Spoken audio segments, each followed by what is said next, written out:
professor José Mascarenhas, do Recôncavo, sou de Muritiba. Tenho minha formação em administração na graduação do mestrado e tenho um doutorado em desenvolvimento regional realizado na Espanha. Estou na UFRB desde 2012 e tenho exatamente 29 anos de vida acadêmica. Vim para a UFRB foi retornar às minhas origens. Estamos nesse novo desafio que é enfrentar o reitorado 2019-2023 com muita expectativa de construir com a comunidade uma universidade no padrão que a sociedade espera que seja a UFRB. Então esse é um desafio que está colocado e é nesse sentido que a gente se apresenta. O professor Fábio é o novo reitor da universidade. Bom, bom dia a todos e todas. Então, eu sou o professor Fábio, eu sou natural do município de Amargosa, professor da UFRB já desde 2008. Nessa trajetória, dentro da universidade, tive a oportunidade de atuar como professor, como gestor de extensão do Centro de Formação de Professores, como coordenador do mestrado profissional em Educação do Campo e desde outubro de 2018 até segunda-feira estive na direção do Centro de Formação de Professores. Participei da luta pela construção da UFRB lá em Amargosa, mais especificamente pela conquista do campus e com a posse estamos aqui, portanto, para assumir esse desafio de gerir a UFRB nos próximos 4 anos. Eu queria abrir para meus colegas comunicólogos se apresentarem. Bom, eu sou Paulo Galvão, do Forte da Notícia e da Rádio Transamérica FM. Eu sou Marcelo Brito, sou repórter da Rádio Excelsior, do Recôncavo da Bahia. Sou Jefferson, da União dos Estudantes da Bahia. Sou Tuane Maria, estou representando o programa Mundial Ajuda com o Henrique. Certo. Eu queria começar a entrevista dizendo que o vice-reitor, o professor Mascarenhas, e o novo reitor, o professor Fábio, estão disponíveis para as perguntas. Quem quiser começar?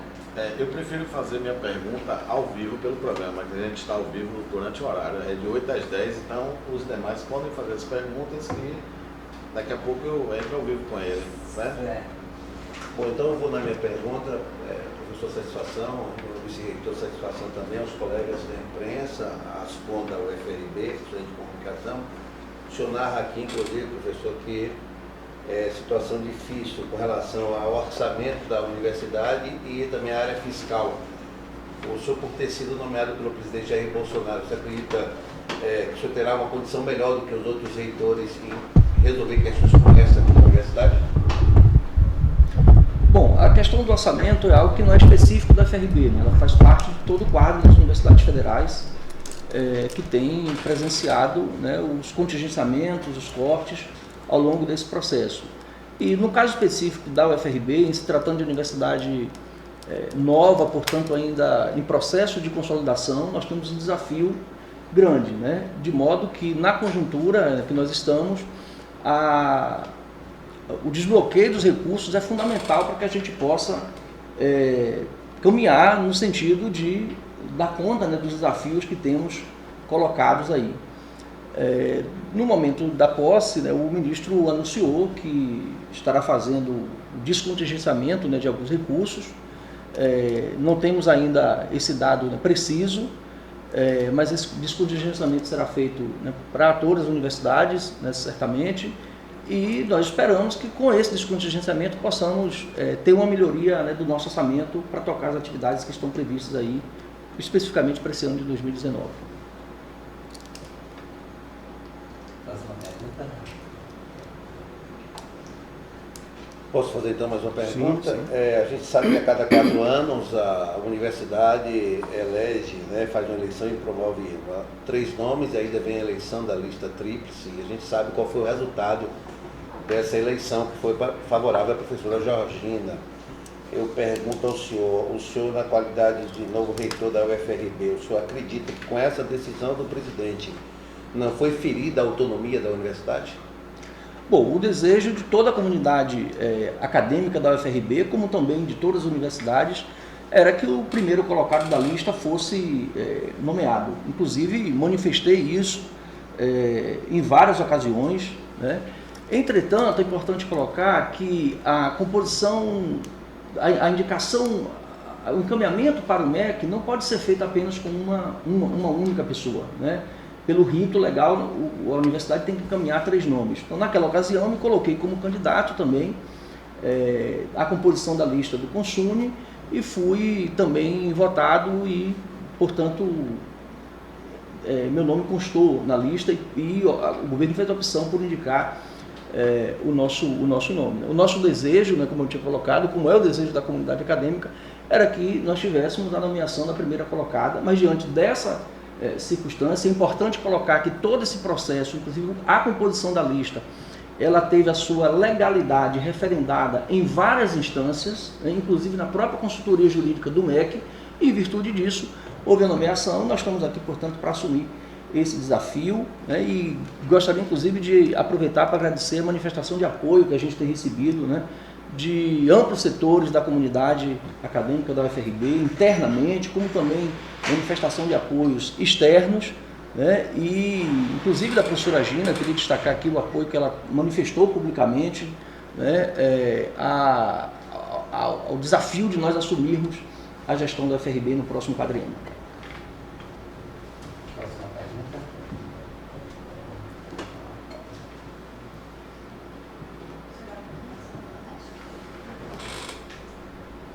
Bom, eu sei que posso fazer mais uma pergunta.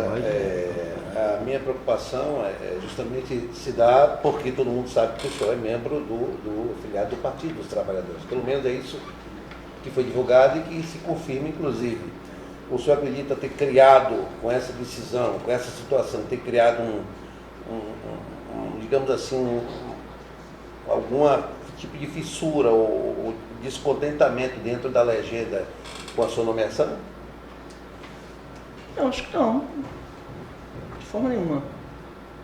Eu sou filiado a partido, participo de atividades no município de Amargosa e, no contexto, agora nós estamos assumindo a responsabilidade de gerir a UFRB e dessa forma faremos, né? Essa tem sido, inclusive, nossa postura numa experiência anterior no Centro de Formação de Professores.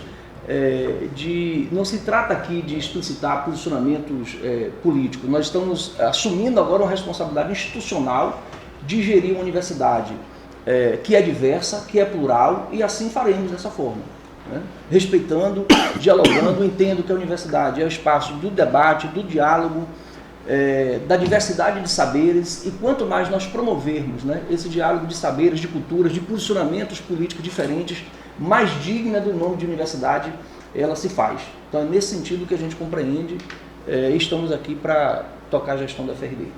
Após o senhor assumir, quais serão os seus próximos passos? Bom, nós, importante colocar que fomos tomados de surpresa, né, pela nomeação. Então, em virtude disso, a primeira medida nossa é abrir um diálogo de forma mais intensa com a comunidade, né? No primeiro momento com a própria equipe que assumiu a gestão até esse momento, para que a gente possa compreender melhor essa conjuntura. Inclusive, ontem à tarde nós já tivemos uma reunião com os pró-reitores e superintendentes. Hoje nós teremos um bate-papo, ainda que rápido, com os diretores e também com os sindicatos, né, docentes e de técnicos.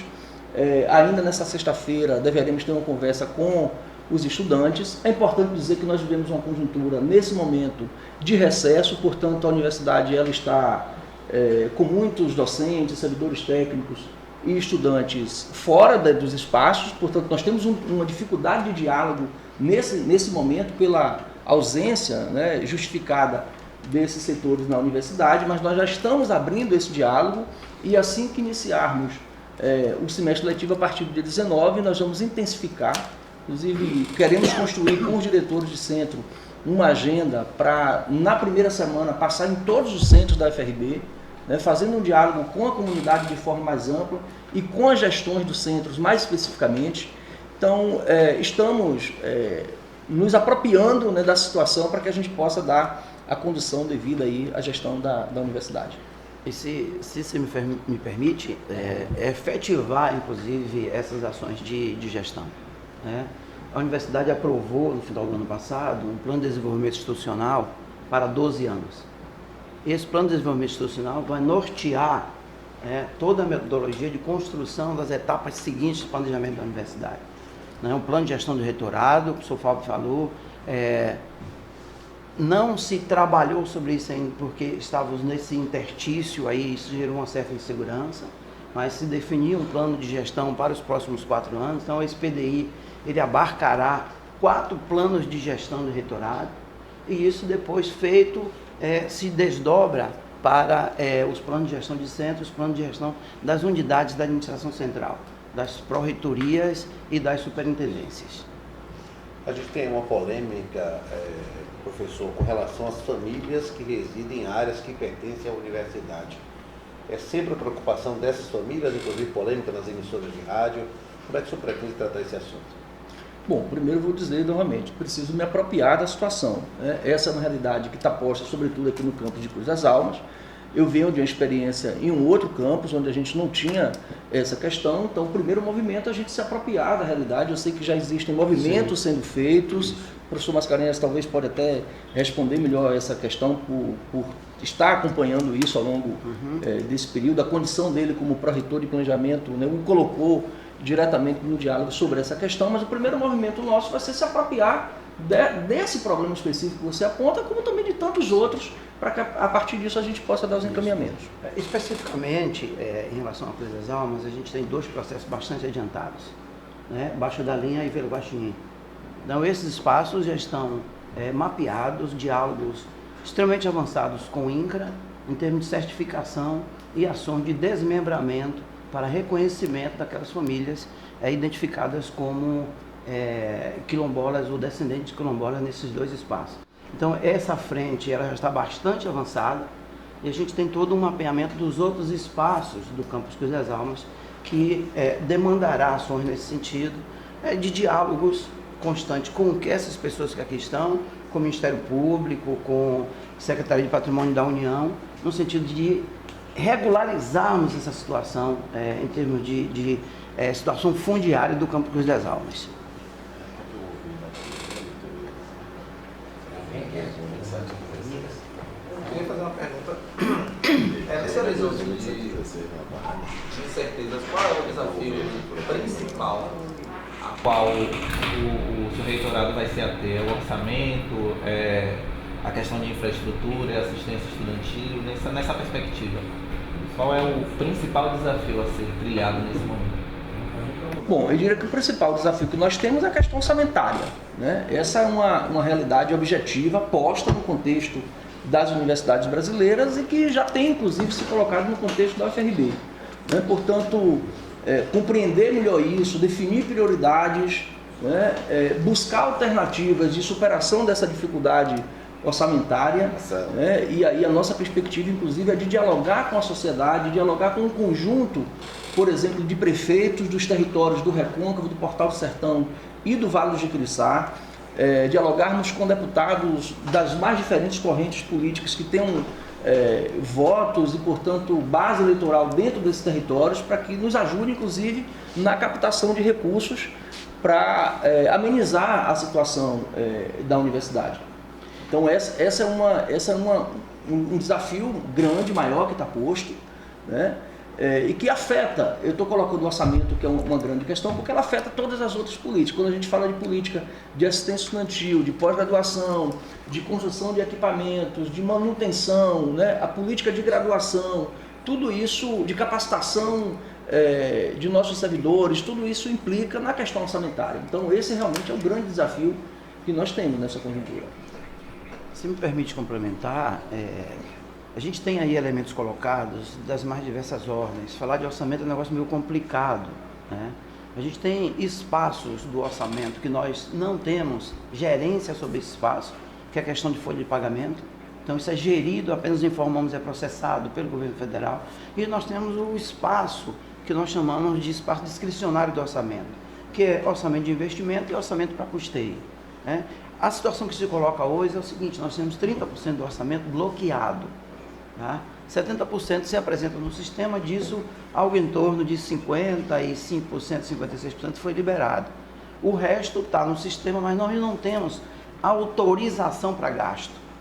Então a nossa expectativa é que, se não tivermos o desbloqueio dos 30%, a gente efetivamente só honra contratos até o mês de outubro, com esforço interno no sentido desses enfrentamentos.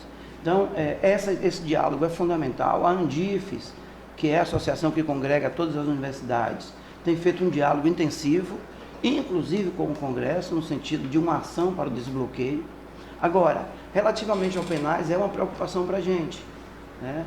Porque a gente precisa ter sinalizações penais. Nós estamos falando do programa de assistência estudantil, né? Nós estamos falando de uma rubrica específica que dá conta de pagar residência estudantil, de pagar todos os auxílios, de manter RU.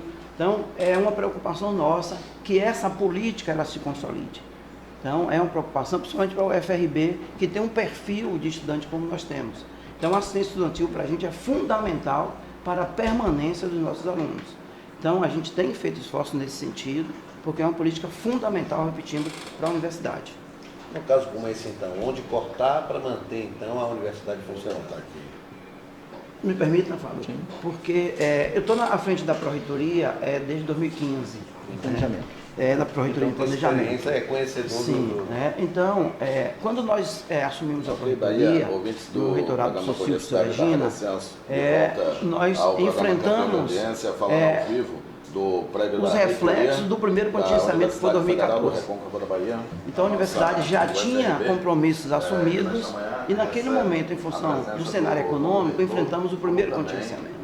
Então, compromissos assumidos fez com que tivéssemos aí compromissos sem base orçamentária, tivemos que desenvolver ações no sentido de fazer com que a universidade desse conta dos seus compromissos. Então, nós passamos 4 anos, mesmo com todos esses contingenciamentos, a universidade honrando seus compromissos. Então, a gente pode dizer com muita tranquilidade que hoje a universidade não deve a nenhum fornecedor. Com todas as dificuldades, a universidade ajustou o seu funcionamento à sua condição orçamentária, desenvolveu ações de captação própria, então aprovou uma resolução, né, que nos permite fazer captação com recursos da universidade, e isso vem permitindo que a gente toque a universidade e que a universidade tenha conseguido passar 4 anos sem gerar prejuízos para os seus fornecedores, para os seus colaboradores terceirizados. Isso nos deu uma garantia nesse sentido. Seremos demandados agora a novas ações, seguramente, mas essas ações de enfrentamento a gente vem desenvolvendo com muita tranquilidade, com muito diálogo durante todo esse tempo. Ações, por exemplo, de redução de consumo de energia, estamos discutindo mais uma vez com a Coelba aquilo que nós temos pactuado em termos de contratos com a Coelba, estamos discutindo com a Embasa e outras ações internas de áreas de passagens, transporte com combustíveis, com manutenção de veículos, porque o grosso do dinheiro que nós temos para custeio, ele é dirigido para contratos, que dá conta do funcionamento diário da universidade. Então a gente tem se debruçado sobre esses contratos, de forma a fazer com que mantenhamos os contratos e não geremos danos aos nossos parceiros. Tá? Então a gente tem parcerias aqui de alguns anos, então a gente precisa dar conta de qualificar essas relações. Aqui? Então pronto. Então vamos lá, Bahia. A gente fala ao vivo aqui no programa Universidade da Rádio Celso do Recôncavo da Bahia. Agradecer ao pessoal da Ascom, aqui da Universidade Federal do Recôncavo da Bahia, conversar aqui em primeira mão com o doutor Fábio Josué dos Santos, novo reitor da Universidade Federal do Recôncavo da Bahia. Fábio, bom dia. Queria que o senhor falasse, primeiramente, quem é o doutor Fábio Santos. Bom dia, Marcelo. Bom dia a todos os ouvintes. Marcelo, eu sou natural de Amargosa, né? Tenho formação em pedagogia, mestrado e doutorado em educação. Sou professor já há 20 anos, né? Inicialmente na escola básica, depois tive uma trajetória na UNEB e desde 2008, portanto há 10 anos, na UFRB, atuando no Centro de Formação de Professores, onde atuei na licenciatura e também no mestrado profissional de educação do campo, onde fui coordenador, e mais recentemente, de outubro do ano passado até agosto, agora estava como diretor do Centro de Formação de Professores. Agora, o que os docentes, os funcionários e toda a equipe do campus da UFRB, de Cruz das Almas e região do Recôncavo pode esperar do novo reitor? Bom, compromisso, responsabilidade, disposição para o diálogo, né, e entusiasmo em contribuir para consolidar essa importante universidade que tem sido um patrimônio do Recôncavo. Quando a gente analisa os 14 anos de história da UFRB, os seus números, a gente percebe a grande contribuição que essa universidade tem dado para o Recôncavo, para o Portal do Sertão, para o Vale de Curiçá, no que se refere ao seu desenvolvimento econômico, à inclusão de segmentos historicamente excluídos, né, da universidade, a produção do conhecimento, a formação de quadros técnicos das mais diferentes áreas do conhecimento. Então é indiscutível o papel e a importância da UFRB. Então, nós assumimos com esse compromisso de contribuir para consolidar essa universidade. Agora, reitor, falando com relação à sua posse, já tem data definida para a sua posse, já que hoje é a apresentação das pessoas sua como o novo vice-reitor, qual o dia da sua posse? Bom, nós tomamos a posse oficialmente em Brasília, no MEC, na última segunda-feira. Então, esse é um ato que ocorre no MEC, todos os reitores tomam posse lá. Então, nós formalmente tivemos essa posse em Brasília na última segunda-feira. Nós estamos pensando um momento mais específico para nos apresentar para a comunidade, para a sociedade, na primeira semana de aula, que ocorrerá entre 19 e 23 de agosto. Então, oportunamente, a gente vai pensar uma data mais propícia. Justifico esse momento de apresentação mais para frente, porque nesse momento a universidade está em recesso, então nós temos um grande número de estudantes, de professores, de técnicos, ou de férias, ou em recesso, e, portanto, longe do campus. Então, assim que a gente retomar as atividades do semestre 2019.2, a partir de 19 de agosto, ainda nessa semana de 19 a 23, nós marcaremos um momento convidando toda a comunidade acadêmica da UFRB, convidando toda a sociedade para que possamos nos apresentar de forma mais pública. Agora, na bancada, nós temos aí nosso companheiro, nosso âncora, o Washington Bahia. Tem alguma pergunta para fazer para o novo reitor? Bahia, ele está na escuta.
Bom dia, Anderson. Queria agradecer pelas suas palavras.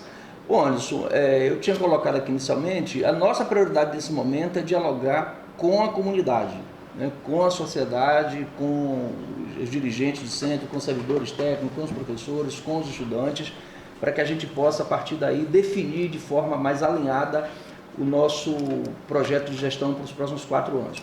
Nós temos como referência um plano de desenvolvimento institucional que foi aprovado o ano passado na universidade. Esse plano ele planeja a universidade para os próximos 12 anos e nós, a partir disso, desdobramos esse plano de desenvolvimento institucional em planos de gestão para cada reitorado, né? Então, essa é uma referência que está posta, o plano de desenvolvimento institucional. A outra referência nós tivemos um processo de consulta que foi realizada no mês de fevereiro, com candidatos se colocando, com uma chapa, inclusive, sendo vencedora com ampla maioria da votação. Portanto, esses planos de gestões são referências também que servirão para a gente aprofundar o debate junto com a comunidade e definir de forma mais precisa o nosso plano de gestão para os próximos 4 anos. Nesse momento, a gente está tomando o pé da situação, né, dialogando com os setores, compreendendo melhor o trabalho realizado por cada uma das pastas, e vamos avançar para uma conversa com os centros para dialogar melhor sobre a realidade de cada centro, e a partir disso a gente definir de forma coletiva, participativa e democrática o rumo da nossa gestão nos próximos 4 anos. Ok, falando aqui com o novo reitor, aproveitar aqui a oportunidade, não poderia deixar de falar também com o nosso amigo Zé Mascarenhas, natural da cidade muritibana. Muritiba que amanhã completa 100 anos, né, Zé? Exatamente. Está aqui também com a gente o nosso novo vice-reitor, Zé, bom dia. Bom dia, Marcelo. Aproveitando a oportunidade, né, como você é um frequentador assíduo, mandar meu abraço para São José do Itaporã, né, a minha terra, né, sou de São José, egresso do SEAD. Então, durante muito tempo, da 6ª série até o 3º ano do ensino médio, fiz esse deslocamento de São José, Cruz das Almas, a pé ou de bicicleta, é importante registrar, até para a gente valorizar, né, aquelas nossas conquistas. Marcelo, a gente se apresenta para um desafio bastante interessante. Estamos aí construindo com o professor Fábio uma proposta para tocar a universidade nos próximos 4 anos. Temos desafio no espaço da administração, seja na gestão de pessoas, seja na gestão de materiais, gestão dos mais diversos espaços. A questão do planejamento, efetivar efetivamente o planejamento da universidade e, acima de tudo, pensar as nossas ações nos espaços acadêmicos da universidade. As nossas ações em ensino, seja na graduação, na pós-graduação, seja presencial ou seja à distância, as nossas ações na pesquisa, na extensão, na assistência estudantil. Então, o desafio nós temos diversos para dentro, mas não nos faltará a disposição para enfrentá-los e enfrentá-los em parceria com a comunidade. Então, a gente tem esse desafio para a construção de um diálogo para dentro, com a universidade inteira e o diálogo com o nosso entorno. Nós existimos para fora, nós não existimos para dentro. A nossa razão de ser está fora da universidade, é a sociedade, e é nesse sentido que a gente se apresenta para esse desafio. O programa Bom Dia Cidade da Rádio Acesso do Recôncavo agradece ao doutor Fábio, como também a você, Zé. Até mais, Marcelo. Espero te encontrar lá em Raimundinho em qualquer momento. Todo dia, toda hora. Para ser nosso amigo Zé e toda a comunidade aí do São José do Itaporã, o pessoal de Curitiba, o pessoal de Amargosa também. Ele dá o telefone. Na entrevista, Fábio, o senhor foi diretor do Centro de Formação do professor Zé Margosa, até agora, recentemente, quando foi nomeado novo reitor. Que experiência o senhor traz de gestão como diretor do centro? Bom, primeiro de diálogo, né, com a comunidade. A gente conseguiu construir uma gestão, né, muito participativa, muito dialógica, né, ouvindo os segmentos. Nós conseguimos implementar um diálogo iniciar um diálogo com o território. Então, por exemplo, tem sido intensas as reuniões que a gente tem realizado com secretários de educação, com diretores de escola, do território, inclusive buscando a construção de parcerias, né? Nós ainda estamos nesse processo de encaminhamento, mas nessa conjuntura, inclusive, de dificuldade econômica, tem sido uma perspectiva que tem sido colocada, né? Nós já abrimos diálogo com algumas prefeituras, por exemplo, no caso específico do Centro de Formação de Professores, para atender uma demanda específica de formação de professores e buscando, inclusive, captação de recursos para que pudessem contribuir com o centro. Então, é algo que nós entabulamos, né, nesse primeiro momento. Uma outra ação que nós fizemos especificamente lá foi dar conta da questão da infraestrutura. Nós tínhamos uma infraestrutura muito sacrificada, né, no centro, com algumas obras pendentes, né, de manutenção, de avanço na sua construção. Então, no diálogo com a reitoria, nós conseguimos tocá-las, né? Do ponto de vista administrativo, a gente buscou garantir mais eficiência, mais celeridade, mais transparência nos processos. Então, são experiências que nós acumulamos, né, nessa experiência lá do CFP, que penso que são válidas para trazermos aqui para a gestão da UFRB. A gente recebeu aqui pela internet uma pergunta dizendo se é possível falar em obras nesse momento, em novas obras. Bom, professor Mascarenhas, eu acho que tem mais domínio, né, pelo fato de estar à frente aí da Pró-Reitoria de Planejamento, e acompanhando isso ao longo desse tempo. Falar de obras, a gente pode falar, até porque a gente vem tocando algumas obras, com todas as dificuldades que foram apresentadas em termos de orçamento. A gente conseguiu tanto com a gestão qualificada dos recursos, quanto com diálogo, inclusive, com o próprio MEC, para que vocês tenham um pouco mais de informação em relação a isso. Nós temos, nesse momento, 5 obras sendo tocadas na universidade.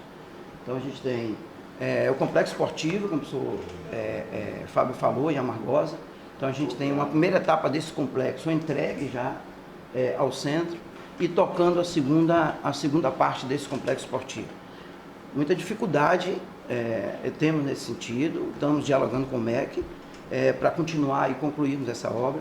Temos a biblioteca do Centro de Ciências da Saúde em estágio final, então eu acredito que no máximo em 2 meses essa biblioteca já será entregue ao centro.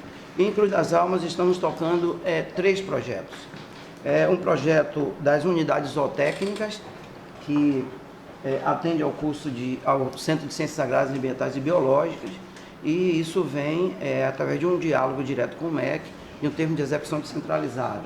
Da mesma forma, o prédio de engenharia de pesca, que a gente espera concluir também, que vem como termo de execução descentralizado também, e uma unidade de sanidade aquícola, que é resultado de um projeto FINEP e que a gente também já está em estágio final. Isso é o que a gente tem especificamente de obras sendo tocadas nesse momento. A gente vem estabelecendo um diálogo com o MEC em relação a algumas outras obras paradas que a gente tem, por exemplo, pavilhão de aulas 3, mais alguma coisa aqui em termos de abastecimento de água do campus Cruz das Almas, mas é importante registrar também o esforço que foi feito em termos de manutenção das nossas unidades.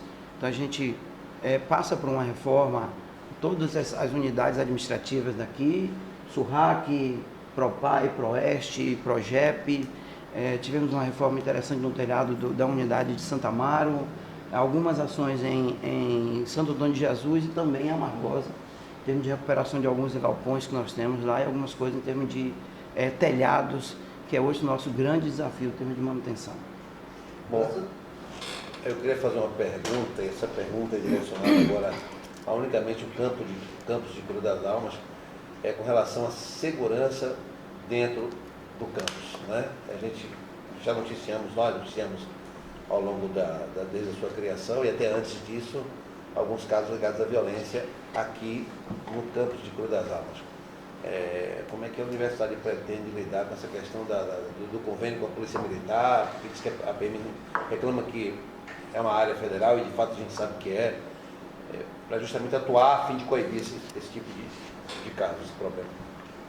Bom, primeiro, eu volto a dizer, estou assumindo, portanto, a primeira ocasião que estamos assumindo um cargo aqui em Cruz das Almas, então eu preciso compreender melhor essa lógica. Eu penso que é possível buscar algumas alternativas, por exemplo, a questão do cercamento do campus. Eu sei que do ponto de vista de muro, de cerca, é inviável economicamente nessa conjuntura, mas penso que, por exemplo, a gente poderia buscar parcerias para construção de cercas vivas, que eu acho que do ponto de vista ambiental seria interessante e é uma alternativa que eu acho que é exequível se a gente buscar parcerias, inclusive com secretarias do Estado, né, secretarias de meio ambiente, né, daqui da região. Eu acho que essa é uma alternativa que é possível, né? E aí, de certa forma, você construindo isso, você inviabiliza ou dificulta a entrada, né, de pessoas dentro do centro. Eu acho que essa é uma alternativa. As outras medidas, eu acho que a gente precisa compreender melhor e dialogar de que forma a gente pode buscar, né, enfrentá-las. Professor, quando a gente fala de uma UFRB, qual é a importância e a dimensão que a instituição tem para a sociedade regional? Na minha opinião, uma gigantesca contribuição, né? Como eu tinha dito aqui em determinado momento, respondendo uma questão, a UFRB é um patrimônio do Recôncavo. E eu acho que do ponto de vista histórico, né, nós temos o 2 de julho, que politicamente, historicamente, é um grande patrimônio nosso, e a UFRB, esse segundo patrimônio do Recôncavo, mais recente. Nós temos a universidade que hoje tem 12.500 estudantes, né, tem mais de 700 técnicos, mais de 900 docentes, já formou cerca de 8.000 egressos, né, possuímos 39 cursos de pós-graduação, recebemos estudantes de 520 municípios brasileiros, de 25 estados da federação. Então isso mostra, inclusive, a projeção nacional da universidade. e que além dessa expressão nacional tem um forte enraizamento territorial, né? 83% dos estudantes nossos, dos 12.500 estudantes nossos, são dos territórios de identidade do Recôncavo, do Vale do Jiquiriçá ou do Portal do Sertão. E se nós formos, né, buscar aí vários exemplos, né, de trajetórias de pessoas que historicamente tiveram suas famílias, e essa é uma realidade no Recôncavo, pela ausência, né, de outras instituições de ensino superior pública, tiveram a oportunidade de adentrar a universidade, de se qualificar e de construir trajetórias, né, inclusivas, com reverberações interessantíssimas na sua trajetória individual, como também de suas comunidades, né, de suas famílias e nos espaços onde atuam. Então é indiscutível, a UFRB é de fato um patrimônio do Recôncavo, do Vale do Jiquiriçá e do Portal do Sertão. Eu acho que essa é a grande oportunidade para esclarecer um fato que o senhor, como vice-reitor, deve ter acompanhado em ano eleitoral, e a gente está se aproximando das eleições municipais, né, que é no próximo ano. Foi vinculado, inclusive em campanhas políticas, a possibilidade da reitoria da UFRB deixar o município de Cruz das Almas. O que é que os senhores podem falar a respeito disso? Bom, eu confesso que eu nunca ouvi essa cogitação, né? Mas compreendo que do ponto de vista, inclusive geográfico, né, Cruz das Almas se localiza no ponto central, né, se nós considerarmos os diferentes campos da UFRB. Então eu acho que pela história, né, pela localização geográfica, pela centralização das ações da administração central que tem se dado, né, ao longo da trajetória dos 14 anos da UFRB, para mim não é fora de cogitação, né, essa possibilidade. Eu acho que a reitoria, ela está tão estabelecida, sim, tem relações tão estreitas com esse espaço, que dificilmente um movimento nesse sentido lograria sucesso. Acho que nós teríamos um nível de resistência tão grande que seguramente desistiriam desse projeto. Não dá. O enraizamento daqui é forte demais para a gente pensar qualquer movimento nesse sentido. A universidade nasce aqui, né? Nasce dessa relação com esse espaço. Então, eu não acredito que qualquer projeto nesse sentido pudesse ter algum tipo de resultado positivo. Outra pergunta para o professor Fábio chegando na internet, quer saber o posicionamento do senhor sobre a questão de corte de bolsas da CAPES. Bom, essa é uma realidade que a gente tem assistido em todo o Brasil, né? Mais uma vez eu coloco, né, é lamentável que nós tenhamos assistido isso. Isso tem prejuízo, né, na trajetória dos estudantes. Estamos falando, portanto, né, da pós-graduação. Isso tem um impacto muito forte, né? E sobretudo quando a gente considera a realidade dos egressos, né, da UFRB, é importante colocar que 82% dos nossos estudantes hoje, por exemplo, eles são oriundos de família com renda de até um salário mínimo. Portanto, uma política de permanência é importante, né, para mantê-los na universidade e, posteriormente também, né, as bolsas aí da pós-graduação é fundamental para garantir a continuidade dos estudos. E nós temos vários exemplos de estudantes que egressam dos cursos de graduação e ingressam em programas, né, de mestrado e de doutorado aqui na própria universidade, como também em outras instituições de ensino superior, e, portanto, as bolsas são fundamentais, né, para garantir essa oportunidade de se qualificar a nível de mestrado e de doutorado, né, já que estamos falando de bolsas aqui. Então é lamentável que esses cortes tenham ocorrido, né, pelo prejuízo que isso representa, tanto do ponto de vista da biografia individual daqueles que se beneficiam, como do ponto de vista social, né, da importância, né, que a conclusão de uma pesquisa de mestrado e de doutorado tem para a sociedade, né? Afinal de contas, um curso de mestrado, um curso de doutorado é uma oportunidade de você produzir conhecimento, fazer avançar a compreensão sobre determinados fenômenos e, portanto, contribuir não só para a sua formação, como para a sociedade como um todo. Professor, os estudantes eles se organizam com a UNE, com a UEB, os centros diretórios acadêmicos e o DCE, para aprimorar, né, sociedade e uma universidade mais inclusiva. Como será esse diálogo com esses centros, diretórios, com a Uni? Como é que está essa perspectiva futura?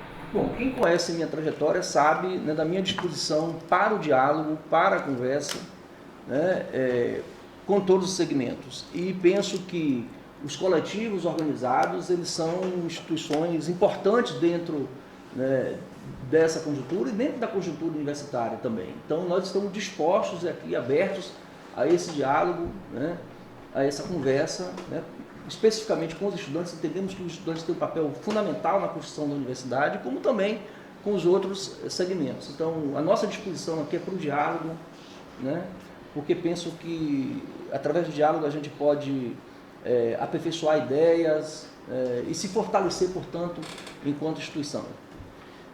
Só uma contribuição nesse sentido, acho de extrema relevância a tua colocação, porque nós passamos um período em que nós demandamos do movimento.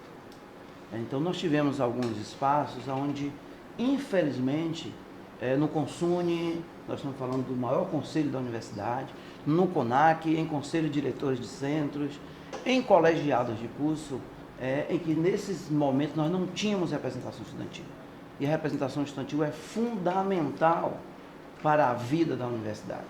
Então, esse movimento de articulação dos estudantes é fundamental para qualificar esses espaços, que são os espaços que discutem e que propõem o funcionamento da universidade. Então, eu acho que o movimento estudantil tem respondido no último ano, em termos de organicidade, estabelecendo suas representações, e isso é muitíssimo relevante para a universidade. Outra pergunta, professor, vinda da internet. O Ministério da Educação ele abriu consulta para discutir o programa Futuris. Nós já temos alguma posição?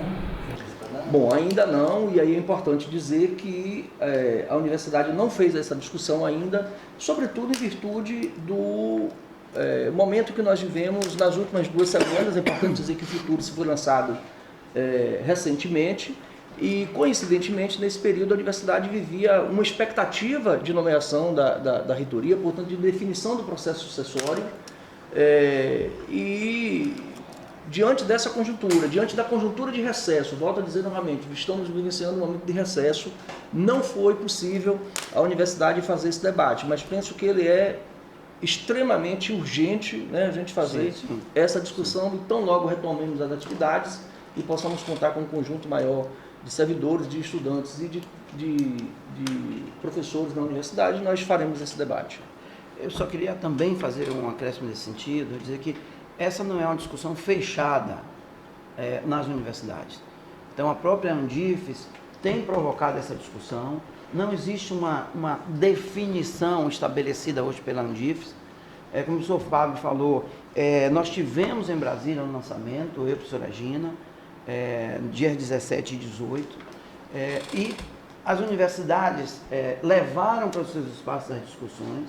Havia aqui uma situação de não definição em relação à reitoria, a questão do recesso também dificultou, mas nos espaços de gestão de centro, de pró-reitorias, essa discussão, esse caldo já vem sendo criado internamente, e a própria Andifes chamou em Vitória, na sua última reunião, uma discussão em relação ao Futuris, tem levado os especialistas para discussão nesse sentido, porque o Futuris ele traz diversos elementos.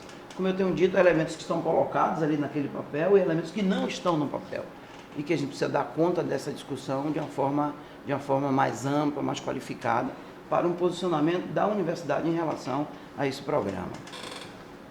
Outra pergunta, veio na internet, professor, naturalmente outra pessoa interessada no perfil do senhor, em decorrência do senhor ter vindo do CFT.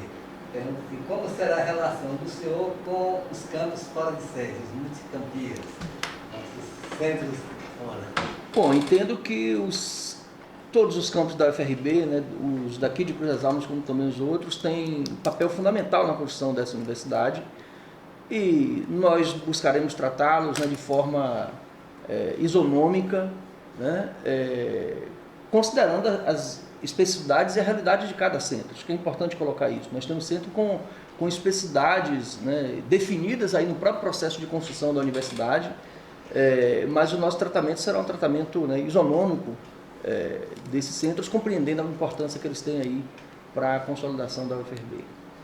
Eu tenho uma pergunta aqui sobre um texto divulgado pela PUR com relação ao que ele chamou de afronta à autonomia da universidade. Eu, inclusive, já fiz perguntas sobre isso, mas o senhor já teve a oportunidade de conversar, os senhores, com representantes da PUR? Já há uma conversa agendada? Nós temos um agendamento para hoje. Com os dois sindicatos. Os dois sindicatos. Dos professores da PUR e dos técnicos. Nós temos uma agenda para hoje. Logo depois dessa coletiva, nós faremos um breve encontro com os diretores de centro.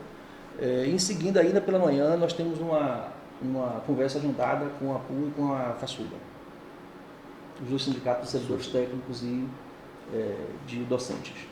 E possivelmente na sexta-feira com estudantes. Alguma outra pergunta? Estão todos satisfeitos? Eu queria encerrar com o professor Marcelo agradecendo e o professor Fábio fazendo as considerações finais. O pessoal da internet aqui, muita mensagem de parabéns, sucesso, muita energia positiva aqui. Mandar uma mensagem para o pessoal aqui que está desejando isso. Muitas mensagens positivas. Então, eu queria aproveitar para agradecer não só as mensagens que estão sendo postadas aí, mas toda a manifestação de apoio, né, que nós temos recebido da comunidade da UFRB, dos seus diferentes segmentos, dos diferentes campos, como também da sociedade como um todo, né? Então, eu acho que isso é fundamental, porque é um desafio grande, né, assumir a gestão da universidade, sobretudo nessa conjuntura. É a conjuntura mais difícil da história da UFRB, né, considerando aí o momento orçamentário, financeiro, né, que vivemos no país. Mas estamos aqui dispostos e dizer que essas mensagens, né, de apoio, de incentivo, foram fundamentais para que a gente pudesse encarar, e serão fundamentais. É importante dizer que um desafio importante, né, na gestão é a gente conseguir uma grande convergência. Portanto, nós estamos dispostos a dialogar com diferentes setores para construir o maior arco, né, de apoio possível para a gente tocar essa universidade em tempos difíceis, né? Nós falávamos aqui há pouco tempo atrás da questão orçamentária, então isso vai exigir que possamos ter eficiência, né, criatividade no uso dos gastos, fazer opções que priorizem determinadas pautas em virtude da ausência de recursos. E, portanto, o diálogo com a sociedade e o apoio da sociedade será fundamental. Então, portanto, eu queria agradecer essas manifestações de apoio que a gente tem recebido aí ao longo dos últimos dias. O professor Fábio falou muito da questão da relação externa, eu vou falar um pouco para dentro. Eu acho que a gente vive um momento em que a gente precisa desenvolver esforços no sentido de pacificar a universidade. A universidade ela precisa se pacificar para dentro, porque essa pacificação para dentro vai fortalecer a universidade. Então a gente precisa ter a participação dos nossos estudantes junto conosco nessa empreitada, a participação dos nossos técnicos administrativos, dos nossos terceirizados que estão aqui colocados, dos nossos professores. Então essa ação eu entendo como de extrema relevância nesse momento que vivemos. Então a universidade ela precisa se pacificar para dentro, para se defender e para gerar para a sociedade aquilo que a sociedade espera dela. Então a gente precisa gerar o retorno que essa sociedade espera para a gente. E a gente só vai conseguir isso se a gente tiver pacificado internamente. Então é esse o convite que eu faço à nossa comunidade, é esse convite que eu faço ao nosso entorno. Não precisa olhar a universidade como um elemento de transformação, e a universidade é um elemento de transformação e tem se comportado como um elemento de transformação. É nesse sentido que a gente faz o convite para dentro e para fora. Vamos nos unir no sentido de defendermos essa UFRB, que é de todos nós. Professor Fábio, agradeço nossos colegas comunicólogos por encerrar. Então, agradecer, né, a presença de vocês, as perguntas. Acho que é fundamental nesse momento de início da gestão, né, esse diálogo. Então, vocês, enquanto profissionais de imprensa acho que contribuem, né, para estabelecer esse diálogo. Então, eu queria agradecer a presença de vocês aqui, né, nesse momento, as perguntas que vieram de vocês que estão presentes aqui, dos que fizeram pelas redes sociais. Então, muito obrigado, bom dia a todos e vamos em frente.